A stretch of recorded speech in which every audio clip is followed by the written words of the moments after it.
आज नया अध्याय शुरू होगा। अध्याय 10 श्री भगवान का ऐश्वर्य। तो अभी भगवान जो बताएंगे वो पहले से और अधिक इम्पोर्टेंट होगा।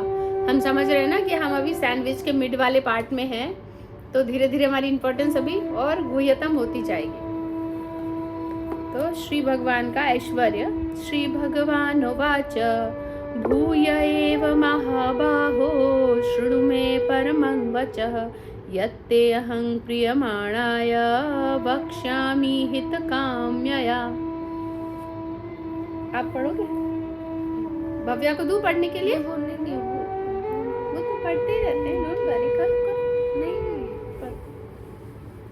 श्री भगवान उवाच, भगवान ने कहा, भूय फिर, एवं निश्चय ही, महाबाहो हे बलिष्ठ भुजाओं वाले, सुनो मैं मेरा परम वाच उपदेश यत जो ते तुमको अहम मैं प्रियमाणाय अपना प्रिय मानकर वक्ष्यामि कहता हूँ हित काम्याय तुम्हारा हित लाभ के लिए।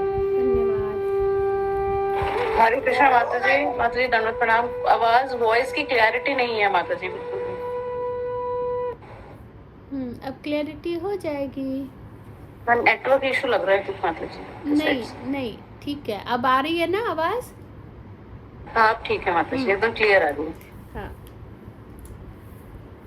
बाकी उसमें रिकॉर्डिंग वाले में दोबारा सुन लीजिएगा, इसीलिए गड़बड़ हुई थी। तो यहाँ पर भगवान क्या कह रहे हैं? अब श्री भगवान ने कहा, हे महाबाहो अर्जुन, और आगे सुनो, चूंकि तुम मेरे प्रिय सखा हो, अतः मैं तुम्हारे लाभ के लिए ऐसा ज्ञान प्रदान करूँगा। किसी ऐरे गहरे को नहीं, तुम सखा हो इसलिए तुम समझ पाओगे कि मैं क्या कहना चाहता हूँ। तो मैं तुम्हारे लाभ के लिए ज्ञान प्रदान कर रहा हूँ, जो अभी तक मेरे द्वारा बताए गए ज्ञान से श्रेष्ठ होगा। क्लियर कह रहे हैं भगवान कि मैंने जो ज्ञान अभी तक दिया था उससे श्रेष्ठ होगा। पंखा बंद करो बेटा। तात्पर्य श्री प्रभुपाद के द्वारा, श्री प्रभुपाद की जय। पराशर मुनि ने भगवान शब्द की व्याख्या इस प्रकार की है, जो पूर्ण रूप से षड ऐश्वर्यों, संपूर्ण शक्ति, संपूर्ण यश, संपूर्ण धन, संपूर्ण ज्ञान, संपूर्ण सौंदर्य तथा संपूर्ण त्याग से युक्त है। षड ऐश्वर्य हमने पहले भी समझा हुआ है, इसको फिर नोट कर लीजिए ताकि हम भूले ना। संपूर्ण, ये नहीं कि बहुत ज़्यादा शक्तिशाली, बहुत ज़्यादा यश, बहुत ज़्यादा धन, बहुत ज़्यादा ज्ञान, बहुत ज़्यादा सौंदर्य और बहुत ज़्यादा त्याग नहीं लिखा। इसको थोड़ा अच्छे से समझना है। क्या है? संपूर्ण शक्ति, संपूर्ण यश, संपूर्ण धन, संपूर्ण ज्ञान, संपूर्ण सौंदर्य और संपूर्ण त्याग। मतलब जितना जो कुछ भी है सब उनका ही है, इसके अलावा और कुछ नहीं। संपूर्ण, उससे भगवान युक्त हैं। तो यहाँ पर इसीलिए कहा भी जाता है, कलयुग में जब कोई अपने आप को भगवान साबित करता है तो हम कहते हैं ठीक है, षड ऐश्वर्य में से षड ऐश्वर्य अगर है तो ठीक है, आप भी भगवान कहलाएंगे, है ना। अगर हो किसी के पास तो आओ आगे, सब तो भिखारी हैं। भिखारियों के बीच में ना जो तुलना भी होती है ना, तो बहुत बड़ी तुलना नहीं हो सकती। आप देखो कि जहाँ पर बहुत ऐसे लोग हैं कि सब एक मिनट रुको, मैं ये कह रही थी कि हरे कृष्णा माता जी। तो मैं उस समय उदाहरण ये बताने का प्रयास कर रही थी कि जैसे हम होते हैं ना, हम अपने से बस अपने बराबरी देखते हैं। अगर कहीं पर आप देखो जो थोड़े कम अर्न करने वाले लोग हैं, जहाँ पर किसी तरह से सबका घर चल रहा है इधर उधर, वहाँ किसी को 20,000 की नौकरी मिलती है ना, खुश हो जाते हैं, अच्छी नौकरी मिल गई। जहाँ पर सारे ऐसे 10-20 हज़ार कमाने वाले, किसी को 50 की मिल जाए, खुश हो जाते हैं, अच्छी नौकरी मिल गई। जहाँ पर सारे इस तरह के होते हैं कि भाई 50,000 60,000 कमा रहे हैं, वहाँ पर किसी को 1 लाख की मिल जाए, सब खुश हो जाए, 1 लाख की नौकरी मिल गई। कोई अंत नहीं है।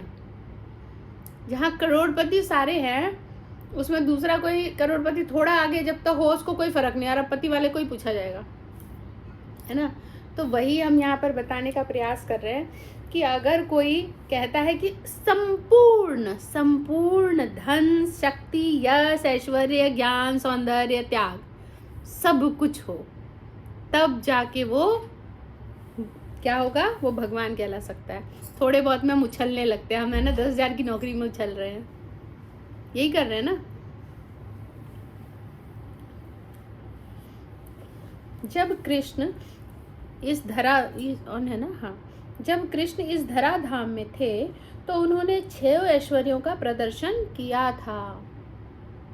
भगवान ने प्रदर्शन किया था इस धरा धाम में। फलतः पराशर जैसे मुनियों ने कृष्ण को भगवान रूप में स्वीकार किया है। तो कह रहे हैं और किसी ने नहीं, मतलब ऐरे गहरे किसी और की बात नहीं कर रहे हैं, हम जैसे लोग नहीं, पराशर मुनि, उन लोगों ने भगवान को सामने से, जिन्होंने देखा समझा, जिनको सब पूरा ज्ञान है सारे शास्त्रों का, उन लोगों ने उनको भगवान की तरह वहाँ भी स्वीकार किया है। अब अर्जुन को कृष्ण अपने ऐश्वर्य तथा कार्य का और भी गुह्य ज्ञान प्रदान कर रहे हैं और भी डीप थोड़ा बता रहे हैं। इसके पूर्व 7वें अध्याय से प्रारंभ करके वे अपनी शक्तियों इसके पूर्व 7वें अध्याय से प्रारंभ करके वे अपनी शक्तियों तथा उनके कार्य करने के विषय में बता चुके हैं। अब इस अध्याय के साथ, क्षमा कीजिए, अब इस अध्याय में वे अपने ऐश्वर्यों का वर्णन कर रहे हैं। पहले उन्होंने शक्ति और कार्य के बारे में बताया, अब ये जो नेक्स्ट अध्याय है, अब इसमें क्या कह रहे हैं, अपने ऐश्वर्य के बारे में बता रहे हैं। क्या करेंगे, और कोई है ही नहीं, उनके समकक्ष भी कोई नहीं है जो उनकी बात रख सके, बता सके, है ना। कोई आसपास होता है, उनके दोस्त हैं, बराबरी के हैं, उनके साथ साथ रहे हैं, तो ठीक है, हम बता देंगे ऐश्वर्य। कोई है ही नहीं, तो भगवान को स्वयं बताना पड़ रहा है। पिछले अध्याय में उन्होंने दृढ़ विश्वास के साथ भक्ति स्थापित करने में अपनी विभिन्न शक्तियों का योगदान की चर्चा स्पष्टतया की है। हालांकि थोड़ी देर के लिए फील करें तो ये बहुत ऑकवर्ड सिचुएशन होता है जब गुणगान हम खुद ही करते हैं, खासकर एक भगवान तुल्य, बाकी छोड़ दो, बाकी हम सब की भी थोड़ी भी हम्बल जिसके अंदर आ जाए, उनको भी अपना गुणगान करने में बहुत मुश्किल होगी। यहाँ पर भगवान को स्वयं अपना गुणगान करना पड़ रहा है। किस लिए? मात्र हमारे लिए, अपने भक्तों के लिए, कि उनको बताना तो पड़ेगा, है ना। सिचुएशन कितनी ऑकवर्ड है, लेकिन वो फिर भी हमारे लिए कर रहे हैं, क्योंकि कोई बराबर तो है ही नहीं जो और कोई कर दे और कोई कह ले, खुद ही करना है। इस अध्याय में पुनः वे अर्जुन को अपनी सृष्टियों तथा विभिन्न ऐश्वर्यों के विषय में बता रहे हैं। ज्यों ज्यों भगवान के विषय में कोई सुनता है, त्यों त्यों वह भक्ति में रमता जाता है ना। हम पढ़ रहे हैं ना अभी भागवतम में, यही पढ़ रहे हैं ना। भगवान की कौन सी पत्नी थी जो सुन सुनकर, कौन सी पत्नी थी, आपको तो पता ही होगा गलत जगह पूछ लिया। तो रुक्मिणी जी किस तरह दिखा रहे हैं कि बता दिया उन्होंने कि रुक्मिणी जी किस तरह से मात्र सुन सुनकर भगवान के विषय में इतनी रम गई कि उनको और कोई इस पूरे संसार का कोई भी रथी, महारथी, राजा, धनवान, सुंदर कुछ नहीं चाहिए, क्योंकि उनको पता है कि मेरा हृदय जिस पर आया है वो सर्व, है ना, क्या कहेंगे, सर्वश्रेष्ठ है। मनुष्य को चाहिए कि भक्तों की संगति में भगवान के विषय में सदा श्रवण करे और भक्तों की संगति में, यही इम्पोर्टेंट है कि श्रवण भी करना है और संगति भी। इससे उनकी भक्ति बढ़ेगी, बिना श्रवण के भक्ति नहीं बढ़ेगी। तभी तो नवदा भक्ति में भी सबसे पहला कहा गया ना, श्रवणम। भक्तों के समाज में ऐसी चर्चाएं केवल उन लोगों के बीच हो सकती हैं जो सचमुच कृष्ण भावनामृत के इच्छुक हों, है ना भव्या कि हम लोग खुलकर बात कर सकते हैं, जो मर्जी कह सकते हैं, समझ सकते हैं, क्योंकि दोनों एक जैसे हैं। बाहर आप कहीं इस तरह की चर्चा करोगे तो समझना ही मुश्किल होगा। ऐसी चर्चाओं में अन्य लोग भाग नहीं ले सकते, वो समझेंगे ही नहीं। भगवान अर्जुन से स्पष्ट शब्दों में कहते हैं कि चूंकि तुम मुझे अत्यंत प्रिय हो, अतः तुम्हारे लाभ के लिए ऐसी बातें कह रहा हूँ। क्योंकि तुम अत्यंत प्रिय हो, तो तुम्हारा लाभ जिससे हो जाए। और भविष्य में अर्जुन को यहाँ रखते हुए बताया गया, भविष्य में भक्त है ना, भक्तों का लाभ होगा, क्योंकि भक्त सुनेंगे तो समझेंगे। तो इसमें खासकर अब आगे के श्लोक में यही, इसमें ऐश्वर्य का ही गुणगान होगा। क्लियर है? इसमें खास अभी ऐसा कुछ बताने वाला नहीं था। सड ऐश्वर्य का है। सड ऐश्वर्य याद हो गया सभी को? ऐसे याद होना चाहिए कि बिना नजर पलटे बस उंगलियों पे गिना दें। और उसमें ऐसे यहाँ लिखा है ना, जैसे संपूर्ण शक्ति, संपूर्ण यश, ये हम याद करने के लिए बोल सकते हैं। मन में याद करने के लिए ना, शक्ति, यश, धन, ज्ञान, सौंदर्य, ऐसे करके हम बोल सकते हैं मन में। उसको हम संपूर्ण उसमें ऐड कर लेंगे।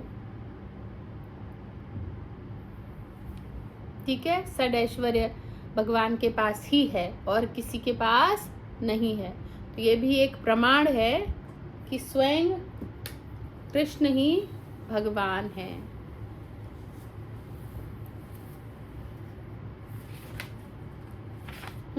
तो इसका मेरे हिसाब से तो अभी पूरा हो चुका है। इसमें किसी का कोई प्रश्न है? माताजी सादर दंडवत प्रणाम। माताजी, फलतः पराशर जैसे मुनियों ने कृष्ण को भगवान रूप में स्वीकार किया है। पराशर जैसे मुनियों के बारे में हमें और अधिक जानने की भी आवश्यकता है ना माताजी? कौन है, इनका क्या महत्व है कि पराशर जैसे मुनियों ही लिखा गया है स्पेसिफिकली? जी। ये सब भी एक अलग पूरा वो आएगा चैप्टर, जब हमारा अगर धीरे धीरे जैसे स्टेज बढ़ेगा ना, कि हम गीता भागवतम कर रहे हैं, फिर सारे मुनियों की भी चर्चा कर सकते हैं और उसी बहाने हमें और चीज़ें पता चलेंगी। बाकी हाँ, आपको बताना है कुछ पराशर मुनि के बारे में? पता है? नहीं, आपको पूछ रही हूँ। हाँ, उनका लीनियज कैसे आता है वो ना, कि हाँ, परीक्षित महाराज, उसके बाद हाँ नहीं, थोड़ा और वो तो समझ में आ गया कि परीक्षित महाराज, उसके बाद और कुछ पता है? नहीं, ठीक है। और यहाँ पे एक काम करते हैं, उसमें ChatGPT को सर्च कर दो। माताजी, वे महर्षि शक्ति मुनि के पुत्र और महान ब्रह्म ऋषि वशिष्ठ के पुत्र थे। वेदों के रचयिता भगवान वेदव्यास उन्हीं के पुत्र थे। हाँ, इतना तो ठीक है। और भी कुछ है? और भी कुछ है मीनू माता जी? नहीं ना? माताजी, फिर वो अलग अलग टॉपिक पे है। ठीक है, कोई बात नहीं, इसको रहने देते हैं। ठीक है, सृष्टि मैया।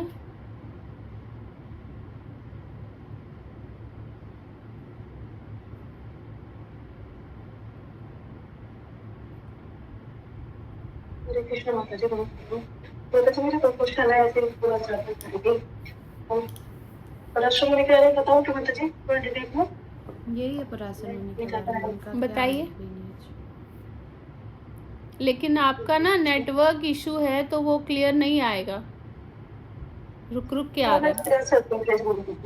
हाँ, ग्रुप में ही भेज दीजिएगा।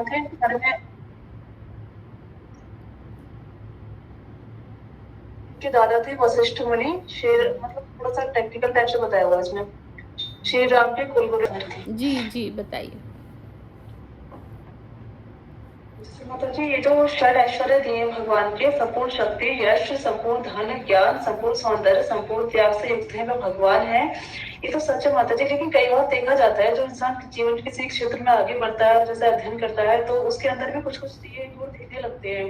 लेकिन कहीं ना कहीं ये है कि भगवान को एक तरफ से अच्युत कहा गया है। जैसे हमेशा हम पढ़ते हैं, लोग अपने पहुंच तो जाते हैं कई बार, लेकिन सबसे गिर भी जाते हैं। ये ऐसा भी देख सकते हैं? ऐसा नहीं, इसमें हाई लेवल है, इसमें कोई तुलना नहीं है इस बात से। कई बार पहुंच जाते हैं, मतलब 1 रुपया भी नहीं पहुंच पाएंगे, 1 रुपया भी नहीं, 1.1 भी नहीं। कई बार तो संभव ही नहीं है कि कोई पहुंच पाए। तो भगवान के पास संपूर्ण ऐश्वर्य है ना। कुछ थोड़ा बहुत पार्ट नहीं है कि भगवान के पास हमने, है ना, 50,000 अरब करोड़ रुपए दे दिए, है ना, बहुत ज्यादा है, नहीं, काउंट वाला नहीं है। हजारों लक्ष्मियां उनकी दासी हैं। चिंतामणि प्रखर सद्मसुदल पर हरि बोल। लक्षावृतेश सुरवीर विपालयन्ति। ये हरि बोल। तो ये जो भगवान का है, मतलब है, कोई बराबरी है ही नहीं। तो ये लाइन जो है ये तो यहीं पे के यहीं खारिज हो गई।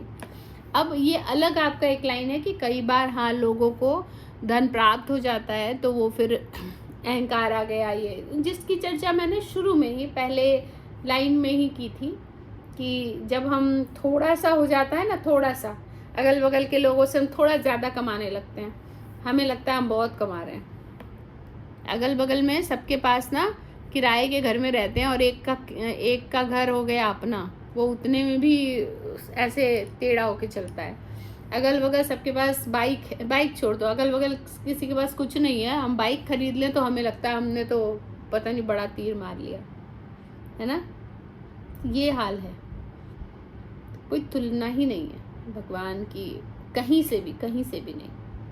मैं कुछ चिंतामणि प्रकर्षत, आप कुछ कहना चाहते हैं जी? एक और कंपैरिजन है इजीली समझने के लिए कि जिनके माता जी जिनके पास, अगर इस सृष्टि में भी जिनके पास धन है तो शायद उतने सुंदर नहीं है। जिनके पास सुंदर है और धन भी है उनमें नॉलेज, उनमें ज्ञान नहीं है। जिनमें ना ज्ञान भी है तो शायद उनमें त्याग की भावना नहीं है। जिनमें त्याग है उनके पास पैसा ही नहीं है। तो थोड़ा भी है तो उसमें भी सब कुछ नहीं है। षड है तो सब कुछ में भी, षड में भी थोड़ा भी, षड में भी सब कुछ नहीं है। सब में कुछ कुछ है। अगर थोड़ा है, समझदार है तो पैसे ही नहीं है, सुंदर भी नहीं है। जिसके पास सब कुछ है वो सुंदर ही नहीं है। इसके पास जो सुंदर भी है कोई त्याग की भावना ही नहीं है, वो प्राउड फील कर रहा है। हाँ, ये तो इसी में आ गया कि बस भगवान के उसमें किसी का कुछ है ही नहीं, आसपास भी नहीं है। ये तो इंसानी बात हो गई कि ये है और ये नहीं है, लेकिन चाहे कुछ भी है, कितना भी है, भगवान के धूल के बराबर भी नहीं। हाँ, क्योंकि भगवान पूर्ण है ना। ओम पूर्ण मतलब पूर्णमिदम, उनसे कैसे कंपेयर कर सकते हैं खुद से। हमारे यहाँ पे कैलकुलेशन मटेरियल वर्ल्ड में होता है 1 + 1 2 और 1 - 1 0, लेकिन भगवान से 1 - 1 भी 1 ही रहता है। भगवान से कितना भी ले लो कभी नहीं खत्म होगा। तो जो कभी नहीं खत्म हो सकता है और हमारे पास तो कम जो है भी वो नहीं हो खत्म, सकता, कम भी नहीं हो सकता। तो हमारे पास तो है वो तो ऐसे है, खत्म हो सकता है, फिनिश।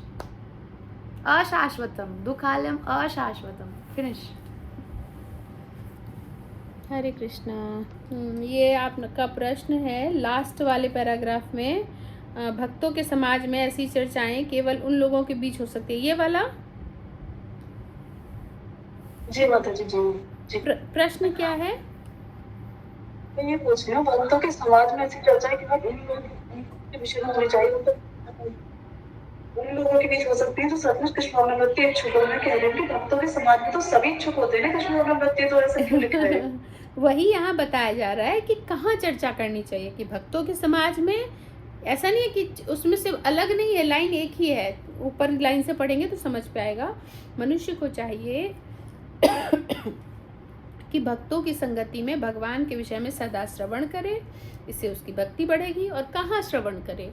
तो भक्तों के समाज में ऐसी चर्चा केवल उन लोगों के बीच में हो सकती है जो सचमुच कृष्ण भावना भावित के इच्छुक हो। अदरवाइज वो जो हम लोग, बहुत लोग कहने लगे हम भक्त के समाज, हम भी भक्त हैं जी, हम भी, हमारा पूरा दिन चैंटिंग चलता है, हमारा पूरा दिन, है ना, वो नहीं कह रहे। भक्तों के समाज में जो सचमुच जानने के इच्छुक है, जो सीरियस भक्त है। ऐसे बहुत सारे भक्त हैं जो कभी भी कुकुरमुत्ता की तरह बस कुछ ऐसा बड़ा फंक्शन हो तो मुंह दिखाने को आएंगे, या गुरुजी आने वाले हैं तो आएंगे, है ना। तो ऐसे बहुत सारे भक्त हैं। तो ये नहीं, जो सचमुच भक्ति करना चाहते हैं, जो सचमुच सीखना चाह रहे हैं, उनके साथ ये चर्चाएं होनी चाहिए। यहाँ पर ये समझाया गया है। ये सृष्टि मैया, ठीक है माता जी, मेरा हो गया। माता जी एक चीज पूछनी थी, अगर माता जी का मुझे पता नहीं कब से मन कर रहा है जानने का। एक हो गई है क्या? मिनट। हरे कृष्णा।